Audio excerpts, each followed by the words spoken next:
ng pamilya ng Panginoon. Dahil po doon po naihahayag, no, yung salita ng Diyos, naihahayag yung mga ganitong testimonies, no.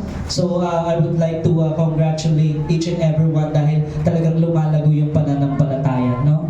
Mula kay Sis Bergie hanggang dun sa ating mga kabataan, no. Talaga pong kumikilos ang Diyos because this is yung tinatawag na test of faith, no. Sabihin natin test of faith. Ayan. Meron po talaga yan, hindi tayo exempted dyan. At sabi po ng Bible, tayo po ay dadaan sa mga testings. Amen? Para mismo tayo makita natin, totoo nga na meron akong pananampalataya.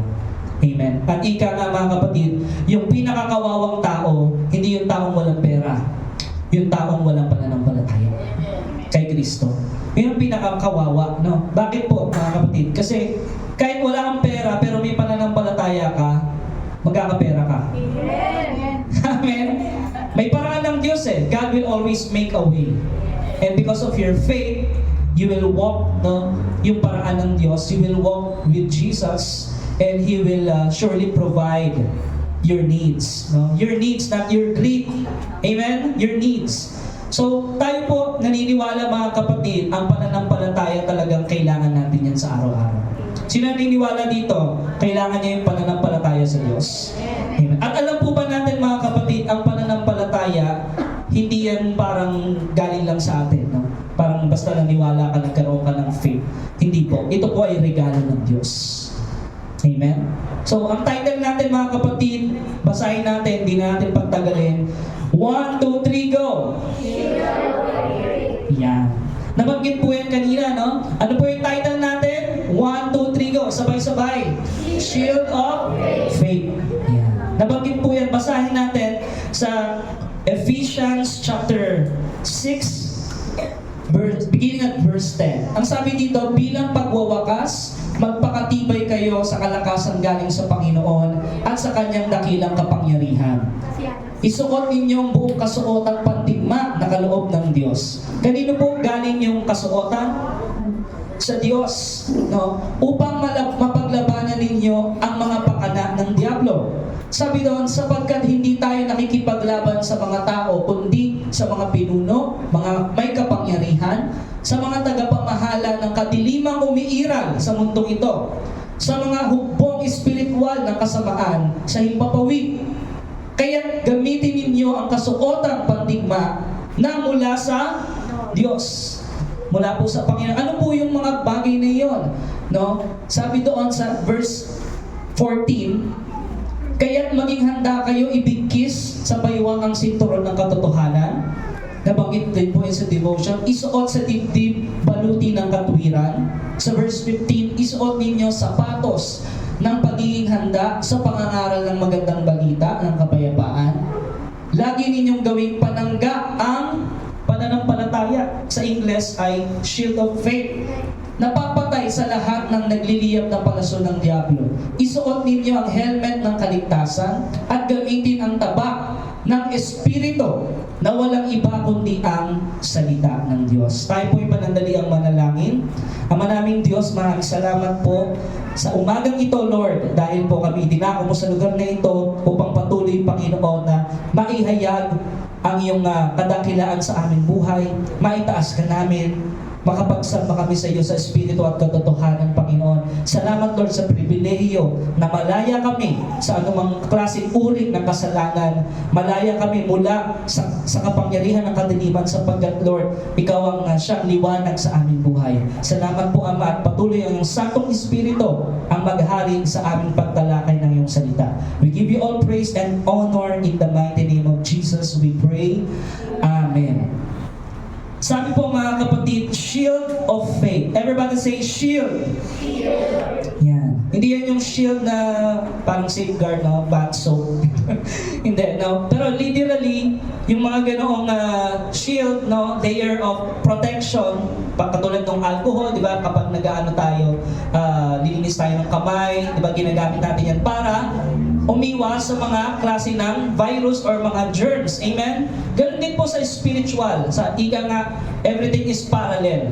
Yung nangyayari sa physical, nangyayari din sa spiritual. So meron tayong tinatawag na battle. Everybody say battle. Ayan. Yung hindi natin nakikita, mga bagay na spiritual. Binanggit natin kanina, no? Summarizing the gospel and giving the Ephesians various instructions. Meron pong instruction. Ang pinakaunang instruction, sabi doon, be strong in the Lord. Sabihin mo sa katabi mo, be strong in the Lord. Amen. Ibig sabihin, magpakalakas ka, magpakatatag ka, kanino? Sa Panginoon. Kasi tayo, sino umaamin dito, limitado yung lakas niya. Amen. Sino yung umaamin dito na hindi niya alam na hanggang saan siya malakas? Hanggang kailan ka malakas? Amen. Maaring ngayon, malakas ka. Bukas, hindi natin alam kung malakas tayo. Amen. Pero dahil may pananampalataya ka, sabi nga, faith is the assurance of things hoped for and the evidence of things not yet seen. Yun po ang sabi sa Hebrews chapter 11 verse 1. Ito yung pananampalataya na nakakatiyak tayo na merong magandang mangyayari sa buhay natin.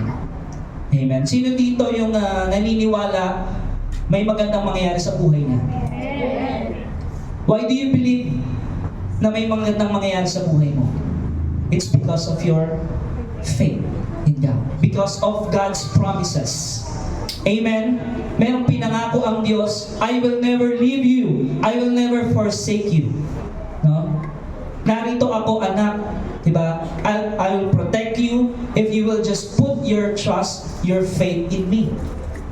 Amen. At maraming times sa Bible, mga kapatid, nakita natin yung ibang mga alagad o yung mga alagad nung una nagduda sa Panginoon. Amen? Ano pong nangyari kapag nagdududa sa door? Ano pong nangyari kay Pedro? Nakalakad siya sa ibabaw ng tubig, pero dahil nawala yung focus niya sa Panginoon, yung focus niya ay nandoon sa mga malalaking alon, malalakas na hangin, at nandoon yung takot. No? Unti-unti siyang lumubog. But praise the Lord, iniligtas siya ng Panginoon. Nung sinabi ni Pedro, Lord, save me. Sabihin natin, Lord, save me. Lord, save me. Amen. Short prayer, no, mga kapatid? Pero, effective. Bakit? Merong pananampalataya. Amen. Napakahalaga po sa buhay natin, mga kapatid, yung pananampalataya. Kaya isa sa pinaka mahalagang armor na dapat natin laging dala-dala ay yung shield of faith. Ano ba yung shield of faith? Ano bang konsepto nito? Ano bang paglalarawan dito? Primarily, this is found, no, as kung pag-aralan po natin the meaning, yung shield of faith that represents the belief in God as a protective barrier. Sabihin natin, divine protection. Divine protection. Shield of faith, no? It means a protective barrier against spiritual attacks and doubts. Marami pong pag-atake sa atin. Sino naniniwala dito na anytime or kahit nandito ka, no, pwedeng umatake sa isip mo, merong mag-quicken. Amen? Na negative. Amen? Kasi po, our mind is the battlefield. It's the battleground. Kaya po sabi sa Biblia, we must have a renewing of our minds. Amen? Paano mangyayari yung Romans 12:2? Ang sabi po doon, do not any longer conform to the pattern of this world, but be transformed by the renewing of your mind. No? Kapag malakas po ang ating kaisipan, dahil po sa pananampalataya, dahil po sa salita ng Diyos, mga kapatid, hindi ka basta-basta babagsak. Amen. Ganun po yun. At lalo na kapag tayo, ang isang tao ay emotional, yung alam niyo yun, di ba, hindi niya mapigilan yung emotion niya, walang self-control, yung talagang pag nagalit siya, talagang, di ba? Pero kapag nagkaroon ng renewing of the mind because of the Word of God, and yung faith, it comes from the Word of God, merong self-control. Merong protection. No? So, narinig natin sa balita, mga kapatid, na may mga tao na talagang hindi nila nakontrol yung kanilang emotion at nakagawa sila ng hindi maganda. Ano pong nangyari? Sila ay napahamak. Pero kung meron kang pananampalataya sa Diyos, it will protect your emotion.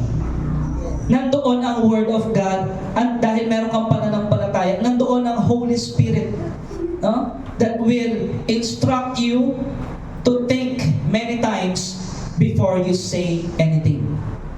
Kasi po, kapag ang salita, di ba, sabi mo na, nailabas mo na, you cannot take it back.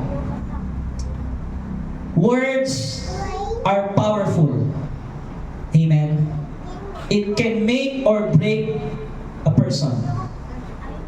Pero kung may pananampalataya ka, sinasabi, shield of faith, no, it is a protective barrier against spiritual attacks. No? Alam niyo yung trigger? Everybody say trigger. Lahat tayo may trigger. Amen? Pero kung meron kang pananampalataya sa Panginoon, suot-suot mo yung shield of faith, no? Hindi basta-basta magagalaw yung trigger na yun. Hindi basta-basta ka sasabog or hindi basta-basta ka magdedesisyon, no? Kaya nga, when emotion is high, intelligence is low. Amen? When emotions are high or is high, no, your logic is low. Kaya napakahalaga ng shield of faith, mga kapatid. It will protect you from spiritual attacks. Di ba may mga temptations, tinalakay kanina, may mga triggers, no? Andyan yung takot, andyan yung pag-aalala, no? It is often associated, mga kapatid, yung mga attacks na yan, talaga mayroong strategy ang kaaway. No? Katulad nun, yung sa ating kapatid, di ba? Biglang may pumasok na ahas, di ba? Nandun yung panic eh. Pero dahil may word of God, dahil may pananampalataya, ang sabi doon, be strong in the Lord. Parang pinagpag lang eh, no? And ganun yung nangyari kay Apostle Paul din eh. Pinagpag lang niya eh. And then diretso siya sa kanyang pananampalataya. Amen! No? Kaya sabi, the armor of God, metaphor in the Bible, where the shield of faith is the key of defensive equipment. No? Sabihin natin, defensive equipment. Pang-depensa. Amen. Merong binigay sa atin ng Panginoon. Protection from doubt and fear. The shield of faith acts as a defense against negative thoughts. Nakita niyo, di ba, sa social media, ang daming nababalita yung suicide. No? And kapag tatanungin natin yung sa DSWD, tumataas yung rating ng suicide. Actually, marami kabataan. Amen? Is this alarming?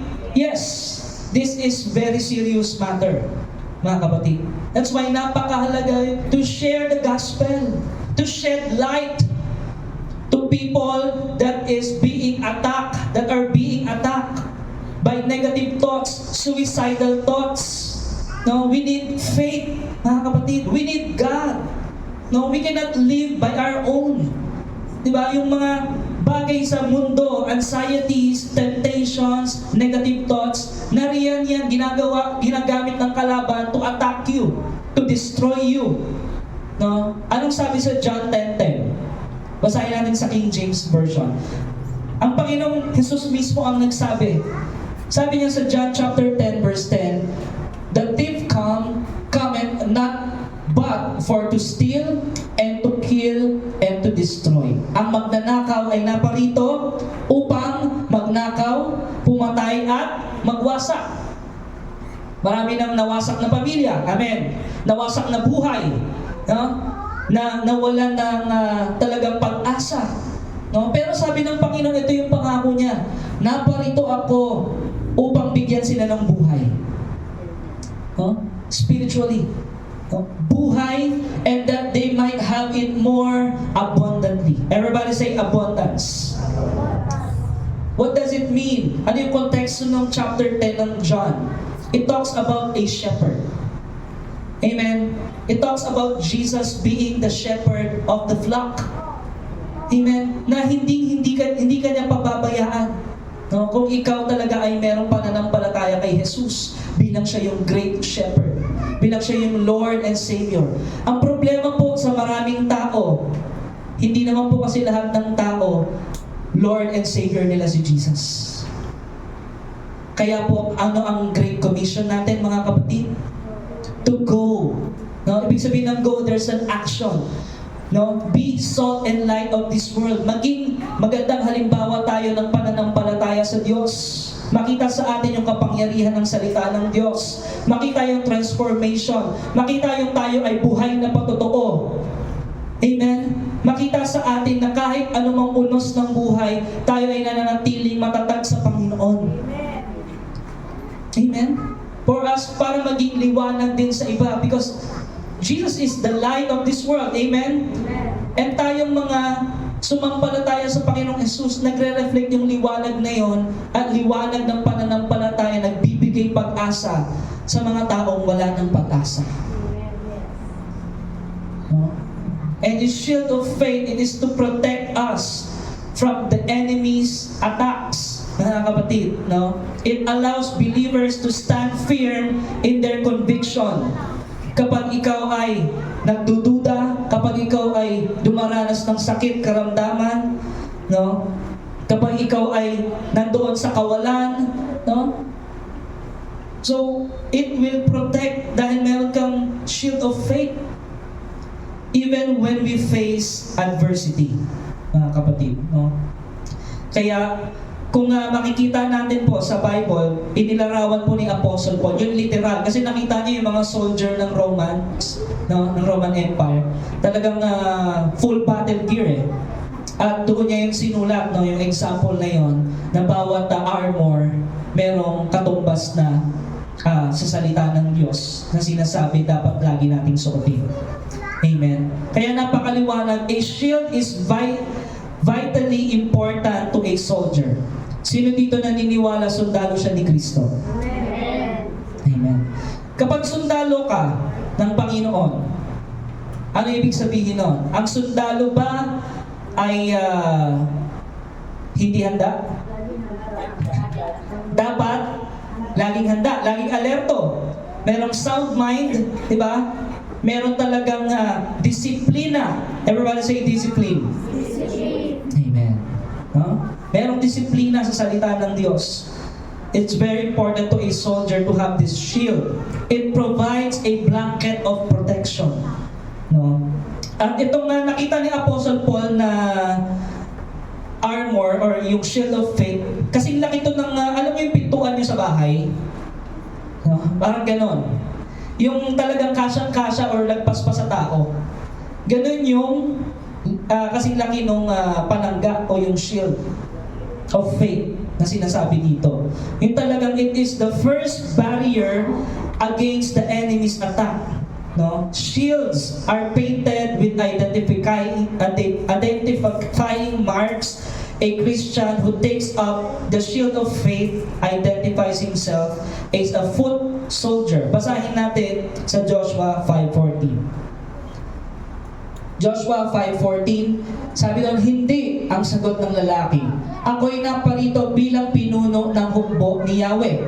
Nagpatira pa si Josue at sumamba. Sinabi niya, ano po ang pinag-uutos ni Yahweh sa kanyang alipin? Nung nakita ni Joshua, merong talagang nag-rescue sa kanila or parang bumack up sa kanila doon sa gera, yung tinatawag na Lord of Hosts. No? Ako'y naparito bilang pinuno, no, the captain of the Lord, di ba? At ang nilalarawan doon isang soldier, no? Foot soldier who serves the commander of the Lord's army. Everybody say, I am in the Lord's army. I am in the Lord's army. Ayan. And yung laban natin, mga kapatid, is spiritual battle. The battlefield is in the mind. Remember that, mga kapatid, sa isip natin. No? Kaya kailangan malakas yung isip natin eh. Sino dito yung gusto talaga niya, sinasabi niya, Pastor, gusto kong pang mas maging malakas sa pananampalataya. Amen. Amen. Yung talagang gusto mong makamtan yung nais ng Diyos na level of faith na magkaroon ka. Amen? Yun ang gusto ng Panginoon eh. At paano ginagawa ng Diyos yon, yung pinapalakas, pinapataas yung antas ng ating pananampalataya? He will give you testings. Amen. At minsan, or madalas, nararanasan natin, kapag nandun tayo sa testings, parang tahimik ang Diyos. Tama ba? Katulad nung sinabi ni Jasmine kanina sa testimony. Lord, nasaan ka bang pinabayaan mo ako? Parang gano'n no? Why? Because you're taking the test. Sa school, kapag nagtitake ng exam yung mga estudyante, the teacher is silent. It's not time to teach because you're taking the exam. Amen? You're taking the exam So, hindi magtuturo yung teacher. You take the exam. You answer. No? Kung ano yung mga katanungan sa isip mo. And how to answer those testings? By faith. You need to answer, you need to respond by faith. Amen po, mga kapatid? And after nun, pagtapos ng exam, di ba? Literally, nalalaman nyo yung score nyo, di ba? Kung bumagsak kayo or pumasa kayo. Yan din po yun, ipapahayag sa iyo ng Panginoon kung saan medyo nagkulang ka ng tiwala sa Kanya. Amen? Sino nakaranas dito nun? Na anak, dun sa part na yon na nag-doubt ka sa akin. No? Pero narito ka ngayon, nakapasa ka sa exam. Amen. Remember that, mga kapatid, when you are taking a test or an exam, the teacher will be silent. Amen. But you need to trust the teachings that you heard from the teacher. Even though on that certain time, he is silent. Amen, mga kapatid. No? So, ganun po yun. Pairalin natin yung pananampalataya. Sabi, di ba, sa Romans chapter 17, verse 10, or 10:17. Let us read that verse sa King James Version. Basahin natin. Sabay-sabay, mga kapatid. 1, 2, 3, go! So then faith cometh by hearing, and hearing by the word of God. Amen. The Lord is teaching us the principle of hearing. Everybody say hearing. And also sa John chapter 10, the Lord is teaching us the principle of listening. Magkaiba po yung napakinggan mo sa inintindi mo talaga. Amen? Pwedeng nandito ka, naririnig mo yung boses ko, pero yung nasa isip mo iba. Hindi mo naiintindihan yung sinasabi ko. Amen? So, you must have that principle of hearing and hearing. Paulit-ulit mo dapat siyang naririnig. No? Para matandaan mo, para tumimo sa puso mo, para tumimo sa isip mo, at nang sa gayon, magkaroon ka ng matatag na pananampalataya sa Diyos. Amen po, mga kapatid. No? So, kaya sinasabi doon, you are a soldier of Christ. No? Dapat lagi ka maging handa. Sundalo ka ni Kristo. Always put the whole armor of God. Huwag mong pababayaang may mawala kahit isa. Sabi nga ng Panginoon din sa kanyang mga alagad, always watch and pray. Amen. Magbantay kayo. No? Dapat maging alerto kayo. Meron kayong, everybody say discernment. Ano yung ibig sabihin ng discernment? Nararamdaman mo kung galing yun sa kaaway. No? At reminder lang mga kapatid, no? 3 yung kalaban natin. Hindi lang si Satanas. Kasama na yung sarili mo. Yung gusto ng laman mo. Pangatlo, yung sanlibutan. Mga bagay sa sanlibutan. Amen? Yan po, ang dami pong laban That's why kailangan full battle gear ka talaga. Kailangan yung armor nandun lahat. From head to foot. At yung tinatalakay nga natin ngayon, yung shield of faith, defense, equipment na binigay sa atin ng Panginoon. Hebrews 11:1, again, we read from the Bible, ang pananampalataya ay katiyakan ng mangyayari ang ating mga inaasahan. At paninindigan tungkol sa mga bagay na hindi nakikita. Amen. Sino dito umaasa na talagang maayos at maayos yung buhay niya? Amen. Bakit? No? Bakit mo inaasahan yung bagay na yun na yung problema yan, kung ano man yan na meron sa iyo, maayos at maayos yan? No? Hindi lang yan basta positive vibes. No? Hindi lang yan pagiging kasi positibo ka sa buhay, pero ang tawag po dyan ay pananampalataya. Amen. Ibig sabihin, katiyakan na mangyayari ang ating mga inaasahan. At paninindigan. Everybody say paninindigan. Pag sinabi mong paninindigan, no matter what happened, amen, you will be still and know that He is your God. Amen. Sabi ni Haring David, diba? When I am afraid, I put my trust in you. Yeah. And sabi doon, be still and know that I am God. Sabi po sa awit, no? Kaya sabi, may paninindigan tungkol sa mga bagay na hindi nakikita.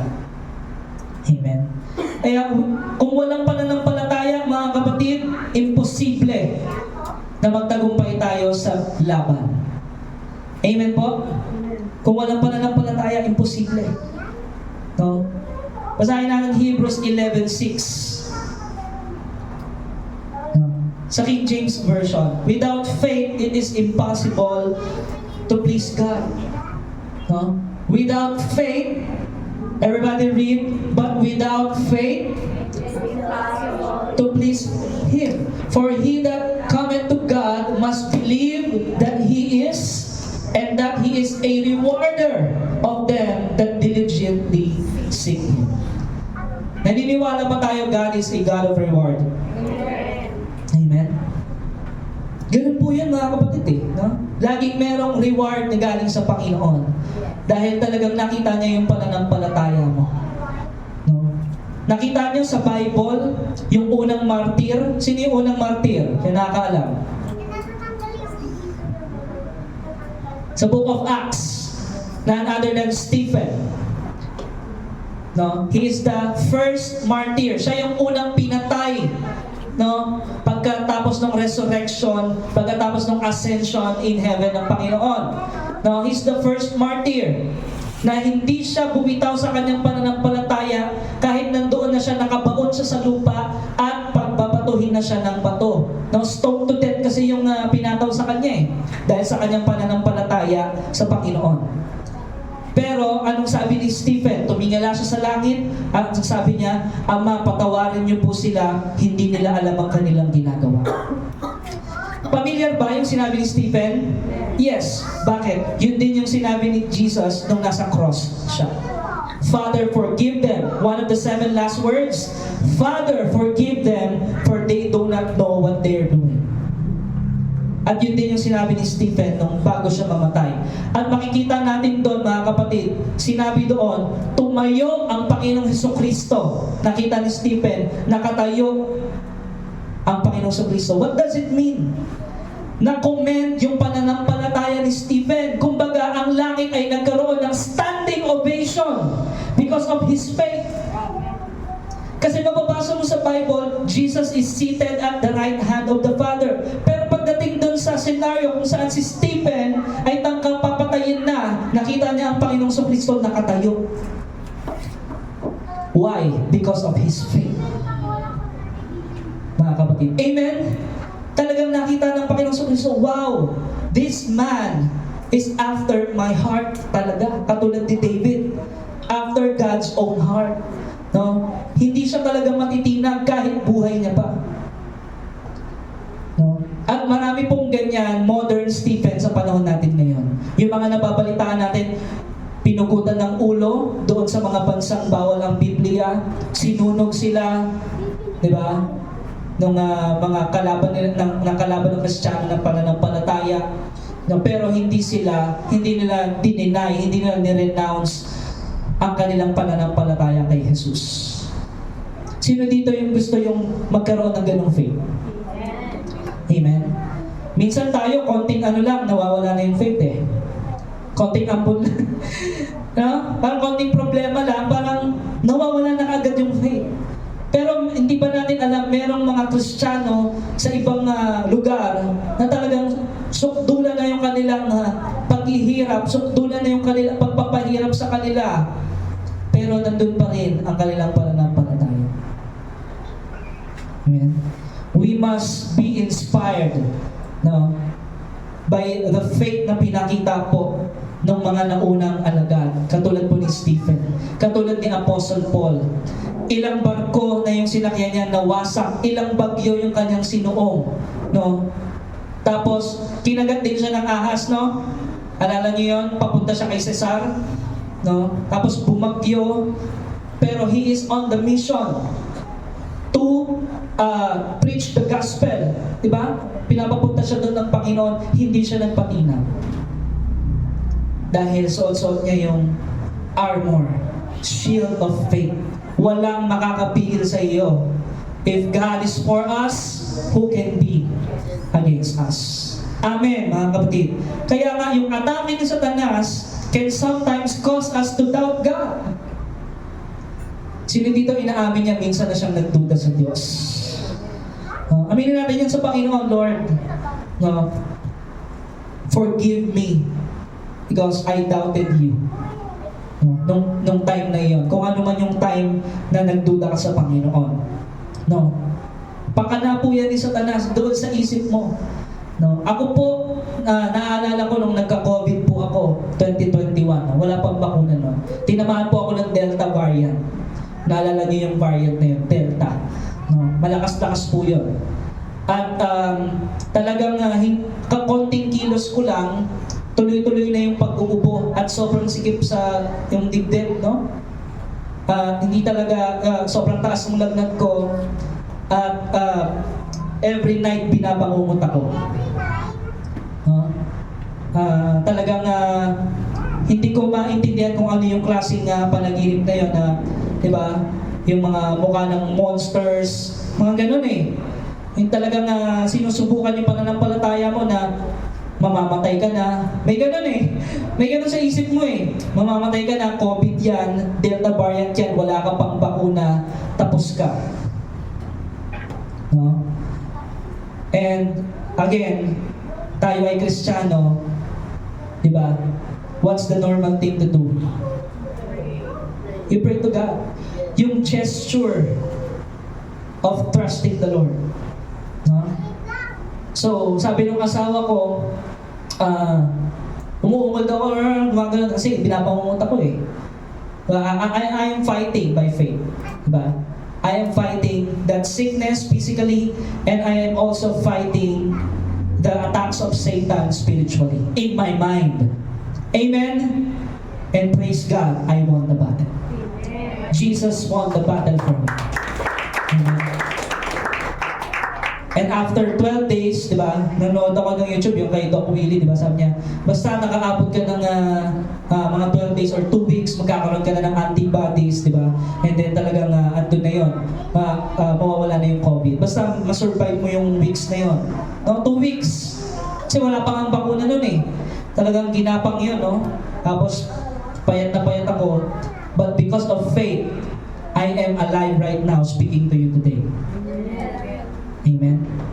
Sa biyaya, sa pananampalataya lang tayo talaga nabubuhay.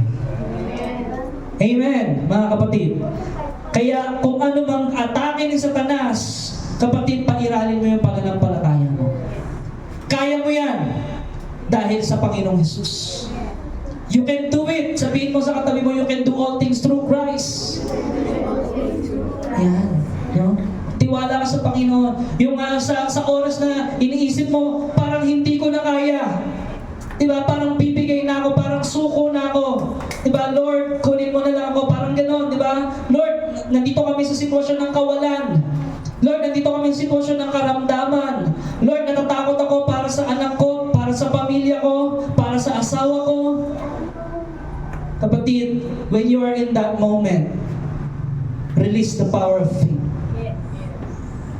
Amen? Speak the words of God. Speak it to your mountains. What is your mountain? Yung mga malalaking problema or mga kinakatakutan mo. Diba? Walk by faith and not by sight. Mga kapatid. Kaya faith prompts us to believe God. No? Na merong Diyos, na merong nagmamahal sa ating Diyos. Na kahit hindi palagi tayong mabuti, hindi palagi araw-araw tayong matino, pinagpapala ka ng Diyos dahil mahal ka niya. Yan ang magmahal ng Panginoon. At talagang yung pananampalataya mo, ang Diyos ang may regalo niya. Hindi yan galing sa iyo. Amen. Romans 8:1. Basahin po natin. Kaya nga wala nang kahatulang parusa sa mga taong nakipag-isa na kay Kristo. Praise the Lord! Everybody say, praise God! Praise God. Ayan. Wala nang kahatulang parusa. Kasi po sa Biblia, ang sabi doon, ang kabayaran ng kasalanan ay kamatayan. Ano ibig sabihin ng kamatayan? Separation from God. Mapupunta ka sa impyerno because of your sins. Pero dahil sa Panginoong Kristo, you are justified. Kumbaga sa korte, no, sabi ng judge, pumukpok, no, you're acquitted. Amen? You're declared not guilty. Why? Because Jesus died for you. Palakpakan natin ang Panginoon. Yun ang nagagawa ng pananampalataya sa atin. Una, kaligtasan ng iyong kaluluwa. Kasi tinanggap mo yung sakripisyo, yung the greatest sacrifice of Jesus on the cross. You are now justified by faith, hindi dahil sa mabuti ka, hindi dahil sa marami kang natulungan, hindi dahil sa marami kang magandang bagay na nagawa, kaya mapupunta ka sa langit, hindi dahil 1,000 points ka na sa langit. Hindi yon. It's all because of Jesus who died for us on the cross. Amen. Kaya nung sabi doon, John 3:16, whoever believes, everybody say believe. Whoever believes in Him shall not perish, hindi mapapahamak, but have eternal life. Sabi ng Panginoon, hindi lang buhay na walang hanggan ang bibigay ko sa inyo, kung hindi kaharian ko. You belong to the kingdom of God. Amen. Wala nang kahatulang parusa sa mga taong nakipag-isa na kay Kristo, meaning yung sumampalataya sa Panginoong Kristo, tumanggap. Paano malalaman ng isang tao tumanggap kay Kristo? Merong pagbabago. Merong ebidensya. Amen. No? Hindi natin na sinasabi na, ay ako, Christian ako kasi na tumatend ako sa DOCGM or umatend ako sa church na yon. O kabilang ako dito sa group na ito, sa ganito, sa ganyan. Hindi ka Kristiyano dahil doon. Kristiyano ka dahil pananampalataya mo kay Kristo. Nakipag-isa ka kay Kristo at nakita yung mga prinsipyo na inaral ni Kristo nakikita sa buhay mo. Amen. Yun po ang pagiging Kristiyano, mga kapatid. Nagpapakatatag ka sa kabila ng mga bagay na gawa ng kaaway at gawa ng sanlibutan. Meron kang katatagan, pagtitiwala sa Diyos at rumiresulta ng katagumpayan sa buhay mo. Amen. Kaya sabi, Revelations chapter 12 verse 10 to 12. Basahin natin. Ilang verse na lang po ito. Revelations chapter 12 verse 10 to 12. And I heard a loud voice saying in heaven, now is come salvation. Ngayon, naparito ang kaligtasan, ang kalakasan, at ang kaharian ng ating Diyos, and the power of His Christ. Amen? For the accuser of our brethren is cast down. Ito po yung mangyayari sa hinaharap, no? Matatalo. Magkakaroon po kasi talaga ng literal na gera, Diba? Matatalo ang hukbo ni Satanas, no? The accuser of the brethren, which accused them before our God day and night. Umaatake sa mga pananampalataya araw at gabi. Verse 11, they overcame Him. Everybody say overcome. Ayan. Victorious, matagumpay sila by the blood of the Lamb and by the word of their testimony. And they loved not their lives unto death. Therefore rejoice, ye heavens, and ye that dwell in them. Woe to the inhabitants of the earth and of the sea, for the devil is come down unto you, having great wrath, because he knows that he had but a short time. Sino po yung magtatagumpay? Yung may pananampalataya sa Diyos. Tinatawag ng overcomer. Amen? And Jesus Christ is the author and finisher of our faith. Amen po, mga kapatid. So, kung sa Kanya ka lamang talaga nagtitiwala at umaasa, mga kapatid, mapagtatagumpayan mo anumang bagay, pagsubok, problema, suliranin, pangamba sa sanlibutan. Sino dito yung may anxiety, di ba? Yung talagang you're bombarded with many things. You are preoccupied with many things of this world. Di ba? Yung mga alalahanin, mga bagay na ganyan. Mga kapatid, the Bible is saying, be strong in the Lord. No? Take that shield of faith with you. No? Stand firm in faith. Diba sabi, be not immovable. Basahin natin 1 Corinthians 15:58. Ayan. Everybody read. 1, 2, 3, go. Therefore, my beloved brethren, be ye steadfast, unmovable, always abounding in the work of the Lord. For as much as you know that your labor is not in vain in the Lord. Amen? So, be steadfast. Or sa ibang translation, magpakatatag ka sa pananampalataya. Huwag kang matinag. Sabihin mo sa katabi mo, huwag kang magpatinag. Yan. No? Hindi naman yung kalakasan natin yung pinapairal natin eh. Amen? Not by might, nor by power, but by Spirit, says the Lord. Dahil sa Espiritu ng Diyos, meron tayong kalakasan. At kung malakas ka sa Espiritu, kapatid, it will manifest in every aspect of your life. Amen. Amen? Emotionally, you'll be strengthened. Diba? You can overcome depression. Diba? You can overcome anxiety by the help of the Holy Spirit. Amen? By the help of the Word of God, by the help of the people of God. Amen? You can overcome those things. Suicidal thoughts. Diba? Yung mga na-register sa iyo na mga distorted things of this world. Diba? Marami, ibang mga kabataan lumaki sa abuse. Amen? Kapatid, you can overcome that. Hindi natin minamalit yung mga ganoong sitwasyon. But the Bible, the Lord is saying to us, by faith, you shall overcome. Amen. Dahil sa pananampalataya, mga kapatid. So, faith is one of the greatest gift. Amen. This is the conclusion. Everybody say, greatest gift. Greatest gift. Ang isa sa pinakamahalagang regalo na pwede mong matanggap mula sa Diyos, alam mo kung ano? Pananampalataya. Amen? Faith, mga kapatid. No? And it is the means by which we receive grace and come into the right relationship with God. Paano ka nagkaroon ng tamang relasyon sa Diyos? Because of faith. Amen.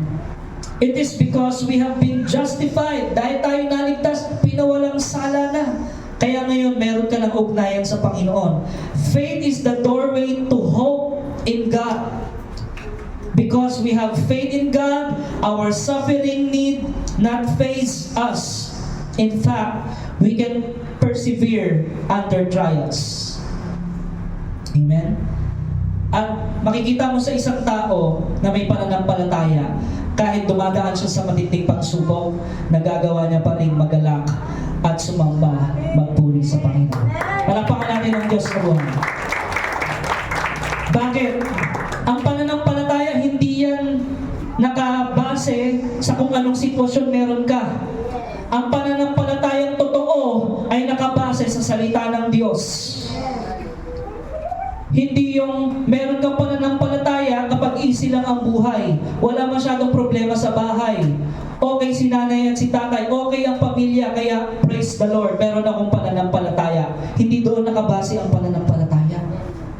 Nakabase ang pananampalataya. Faith is saying, even if you go to or through the valley of shadow of death, you shall fear no evil. Because the Lord is with you. Amen? Alam mo na nandoon ang Panginoon, kasama mo siya. Ang pananampalataya nagsasabi na kahit na, amen? Kahit na may problema, kahit na may sakit karamdaman, kahit na walang pera, amen? Kahit na dumanas ng kung ano-anong klaseng evil thoughts or negative thoughts na umaatake sa iyo, faith is saying, you shall overcome. You will overcome. Meron tayong inaasahang magandang mangyayari.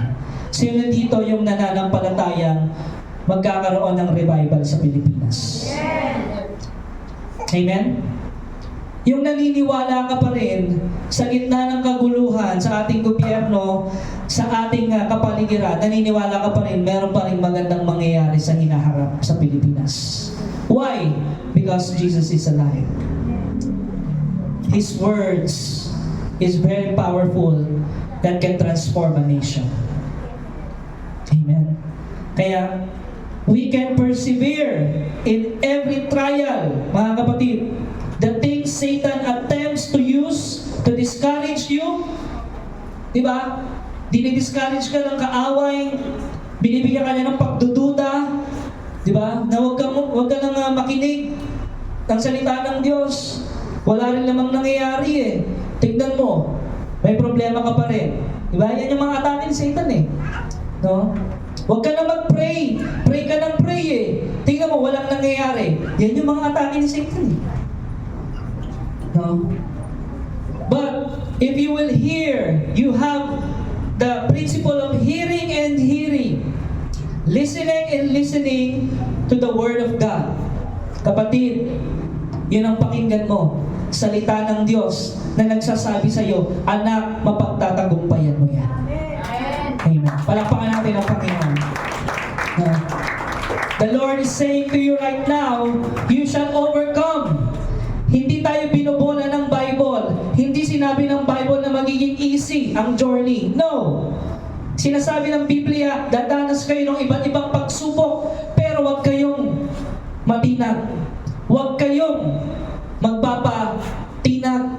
No? Huwag kayong susuko dahil kasama niyo ako.